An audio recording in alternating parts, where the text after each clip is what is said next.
जय मां समले जय श्रीराम आपण मैंने देखी पारुथिबे एटा Vivo रो T4 जेंडा कि भाई नौछन एथरे रहउछे भाई खाली खास गेमिंग लागि नौछन आउ रहबा तांको नेटवर्क प्रॉब्लम होउछे तांकर एरिया रे केन एरिया भाई स्वाजियोर रे तांकर नेटवर्क प्रॉब्लम लागि खास से मोबाइल के चॉइस करछन नेटवर्क बेस्ट दोछे मोबाइल रे सेति लागि ते रहउछे 7300 mAh बैटरी जेंडा कि गेमिंग लागि भी बहुत परफेक्ट अछि आउ 2 नु 3 दिन आराम से जीवा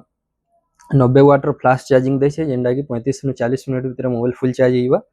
एथे रहउछे स्नैपड्रैगन रो 7S Gen 3 प्रोसेसर जेंडा कि गेमिंग लागि बहुत best free fire and BGMI लागि बहुत बेस्ट अछि भाई के बचरामा केने स्लो भाई मु समाजर पासी आउ हमर सब आसे कि भल लागला हां भल लागला भल अछि गिफ्ट सब मिलु छे त ठीक है फिर हमर देनु भाई गुटे गिफ्ट भी नहीं करियो एला हमर देनु गुटे गिफ्ट अछि तमर फ्रेंड मान को भी कहबो आसवार लागि ओके थैंक यू भाई।